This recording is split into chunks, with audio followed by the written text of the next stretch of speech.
Hi, welcome to Real Time Recorder. This is Dave Michaels. We're going to cover the week 42, 2020 in real-time communications. I'm with Zeus. Zeus, this was a big week. I saw you at Zoomtopia. Why don't you start us off with Zoomtopia?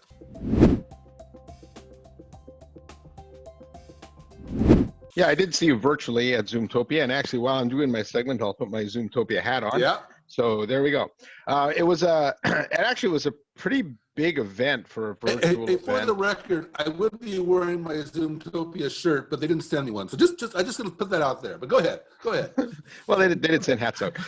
And actually, I think Eric Yuan, their CEO, put up some stats that showed how big Zoomtopia was. Just a few hundred people in 2017, and in 2020, they of course had almost 50,000 digital attendees. Now, at this event, I think the thing I can say about Zoom is that they put their big boy pants on in a way. They're not a little niche video single product company anymore, and they're trying to make the transition to platform. I think the most notable announcement coming out of there was something called Zaps, which stands for Zoom Apps. And what it is it lets you transition between different apps through single clicks and stuff like that. So if I'm in a meeting, or if I'm starting up a meeting, and I'm in an email platform, I can one click over to Zoom, and when I'm in Zoom, I can one click over to a Box or something like that to store content. But the life cycle of meetings is more than just the meeting, right? There's a lot of things we do before and after, and they're making that easier. And I think from a Zoom perspective, they're trying to let their customers do more things with the Zoom platform. They're trying to let third parties build on it. And I think it's important for Zoom, because if you look at all the software companies that become big, they do so by becoming a platform, right? Salesforce, Oracle, Microsoft, things like that. And so I think Zaps, there was 25 that they announced. They got a bunch more coming. No, they announced 25, but by the end of Zoomtopia, it was 35. Oh, that's true. Actually, yeah, they had a bunch of them there, and so I thought that was pretty interesting. Another, I think, important announcement was something called On Zoom, which was a turnkey platform for virtual events and people teaching yoga and things like that. It's interesting because prior to the pandemic, nobody would use Zoom for this stuff. You do yoga by going to a yoga studio. You don't do yoga by looking somewhere online. And so they created a portal where it gives you a single place to look. It's got all the things that you need for events integrated in. There's a ticketing system. There's a way to send out invitations. It's got integration, I think, to a donation service. So if you're trying to raise money for a charity, you can do that.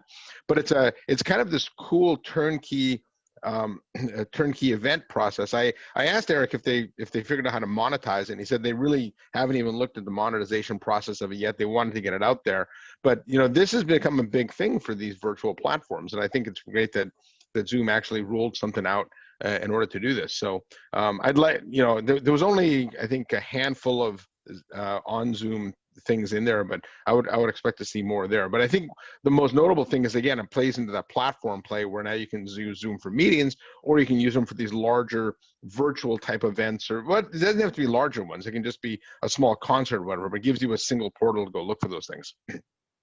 One of the things that they didn't touch on a lot, I think, was Zoom Phone. And they mentioned the growth of it, and it's available in, I think, 43 countries now, which is great. But I think Zoom is going to be a formidable player in the phone business. If you look at the way they've approached the market, it's jump in with video and meetings, and now they're trying to add on phone. If you look at 8x8 and Ring and companies like that, they started with phone and they're trying to add on meetings.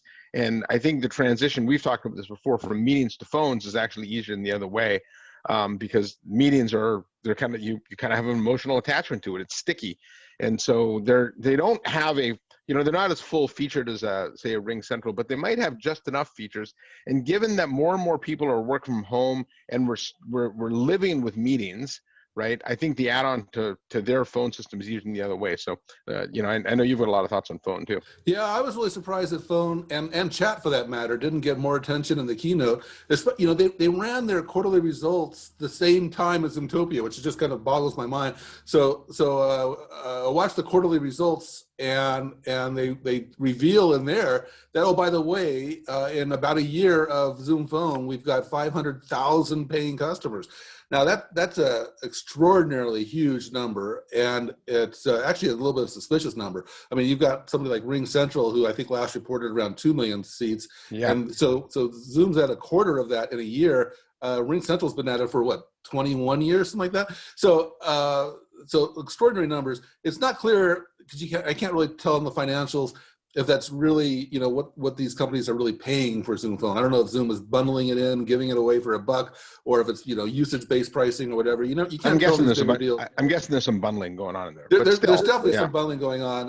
It's something like 22% of the customers are buying a bundle, but they didn't really say, what kind of discounts they're getting on those bundles. So, but no matter how you slice it, 500K paid seats is 500K paid seats, phenomenal in a year.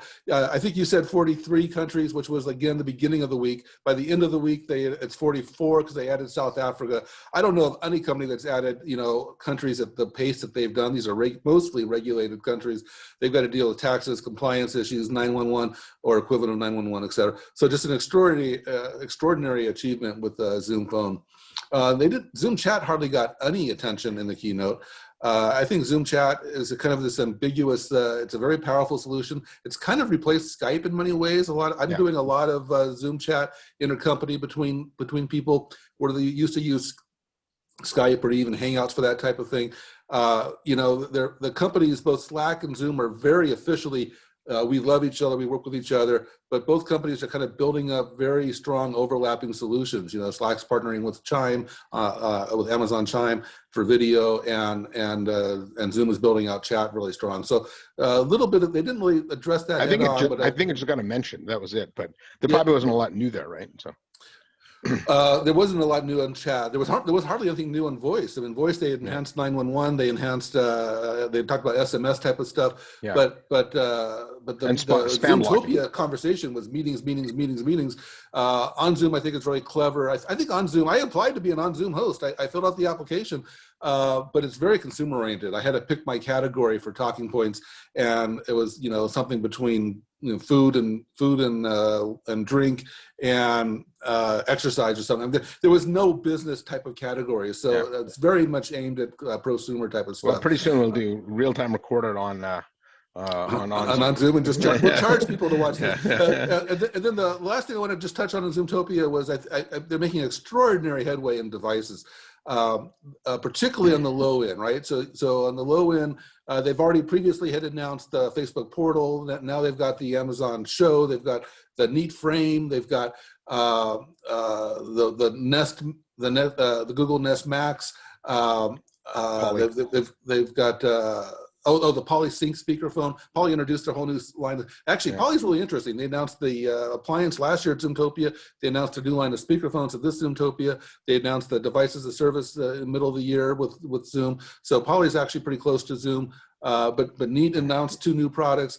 There's just the device ecosystem for Zoom is becoming extraordinarily broad, extraordinarily complete, and probably probably one of the most comprehensive room system lines or room device lines in the industry at this point, which is kind of amazing because they didn't really have anything a few years ago. So I think I think we're done with Zoom. Oh, we should at least mention end-to-end encryption. That's a big deal, particularly where they were about 6 months ago, the security punchline of the industry. And so now they've launched end-to-end security. It's in phase 1, and but a huge achievement. They're not the first to do so. There's several other companies that offer this, including Cisco, and you mentioned Symphony last week.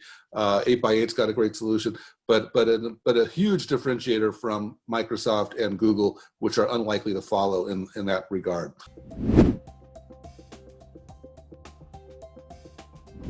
The other big story I want to cover this week is Twilio's acquisition of Segment, which actually kind of broke last week, but it wasn't confirmed until this week. But I think this is a fairly significant deal that I wasn't that familiar with Segment. I've been reading up on it, and I'm actually kind of blown away by this deal. First, it's an all-stock deal, so both companies are pretty excited about the potential play here. But so many companies. In fact, we talked about this after Signal, when our Signal coverage was it last week or 2 weeks ago, about how Twilio is kind of moving into an engagement company as a whole.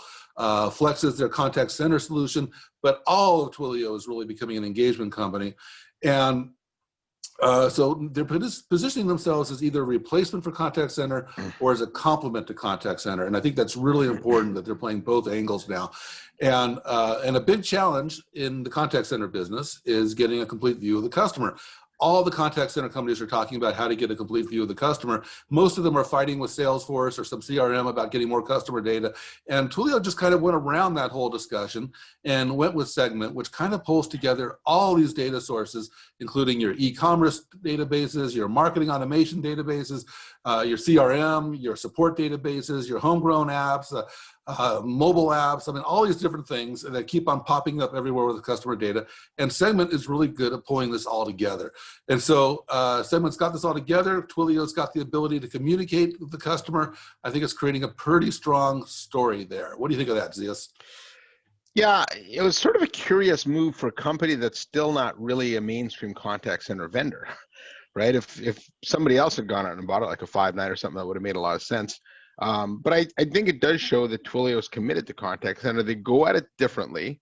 I was just on a call the other day with a Wall Street firm, and I mentioned that I do think Twilio is going to be a formidable competitor in contact center. It's funny because a lot of the traditional contact center vendors I talk to say they don't really see Twilio in there, but they come in through the developer arm. So in a lot of ways, they're in there without the competitor even knowing. And Segment, you're right, has a very rich set of customer data. And if you believe that we're in this customer service era now, then it's a slam dunk set of data. They paid a lot for it, but given Twilio's market cap, they can afford it. So I think it's a great acquisition for them, but it does put them at odds with some of the companies they would traditionally partner with, though. So that was curious, but I think overall it was a good move for them.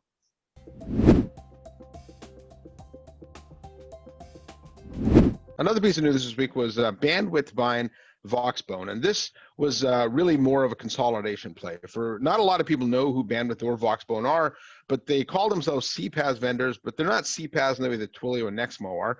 They provide a lot of the critical tools and plumbing that you need for UCaaS services, E91, 911, SIP trunking, carrier interconnect services, and they're actually used by every major UCaaS vendor, including Cisco, Microsoft, RingCentral, Zoom. And so what this does is Bandwidth is strong in North America, Voxbone strong in Europe. You bring the two together, and now you have this big global platform. And so this was really about the consolidation and making one big global provider. It was an interesting move, and it's always nice to see what Bandwidth is up to, because honestly, this company doesn't make a lot of mistakes. They've been consistently growing. They're playing almost every angle of enterprise communications, and they're winning at it. Yeah, very well run company. Yeah, they're hitched to almost every rising star in one way or another, and they've got they're in the middle of UCaaS, in the middle of CPaaS, in the middle of CCaaS, and so Voxbone strengthens their European play. I think it's a great move, and Bandwidth is just an exciting company to watch. So that's it for this week's episode of Real Time Recorded. On behalf of Dave Michaels, thanks for watching. Make sure you subscribe to the YouTube channel so you don't miss another episode, and we'll be back next week.